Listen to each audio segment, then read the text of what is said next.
Japan has decided to deploy a medium-range surface-to-air missile battery on Yonaguni Island, 110 kilometers from Taiwan's eastern coast, as a deliberate step to reshape the air and missile defense geometry of the first island chain. The selected system is the indigenous Type 03 Chu-SAM Kai. Fully mobile and truck-based, a standard battery comprises a multi-function phased array radar, command vehicles, 6 to 8 launchers, each holding 6 ready missiles, and reload units. The missile employs inertial navigation with data link mid-course correction and active radar terminal homing, achieving approximately 100-kilometer kinematic range against aircraft and cruise missiles in its latest variant, with qualified capability against tactical ballistic missiles. A single battery can simultaneously track more than 100 targets and engage 12. Integrated into Japan's aerospace defense grid and compatible with airborne and naval queuing assets, it forms a networked layer that significantly exceeds standalone performance. Paired with the separate long-range search radar already under construction on Yonaguni, the battery creates overlapping coverage of the primary threat axes from the Chinese mainland and the Taiwan Strait. This forward positioning eliminates a long-standing discontinuity in Japan's southwestern air defense layer along the Nansei archipelago, where PLA aircraft and surface groups now conduct near-daily operations.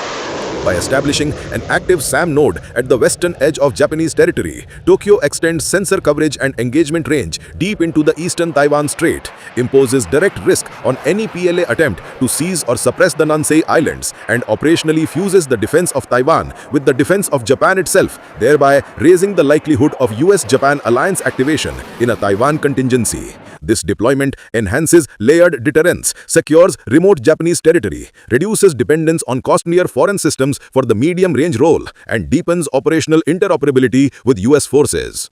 China's counter is anchored in a mature anti-access and area denial architecture that prioritizes rapid suppression of such island-based defenses through overwhelming missile volume rather than contested air penetration. The PLA rocket force fields hundreds of short-range ballistic missiles opposite Taiwan, DF-15C with penetrating warheads, DF-16 with terminal maneuverability, and DF-17 hypersonic glide vehicles capable of striking Yonaguni within minutes of launch. These are supported by land attack and anti-radiation cruise missiles delivered by H-6 bombers, surface combatants, and coastal launchers. Long-range air defense regiments equipped with S-400 and HQ-9B systems, backed by advanced early warning radars, can engage Japanese assets at standoff ranges. Naval forces routinely deploy Type 052D and 055 destroyers carrying HHQ-9 SAMs and YJ-18 anti-ship missiles, while submarines provide an additional submerged launch cruise missile threat. Beijing's doctrine for neutralizing a Yonaguni-type site relies on coordinated saturation ballistic and hypersonic strikes, heavy electronic warfare, and anti-radiation missiles to degrade or destroy radars and command nodes in the opening phase of conflict. Multiple large-scale exercises have repeatedly rehearsed this exact suppression sequence against simulated island targets. Thus, while Japan's deployment materially raises the cost and complexity of any Chinese operation against Taiwan, the PLA has deliberately structured its force posture and missile inventory to enable rapid neutralization of precisely such forward air defense positions should escalation occur.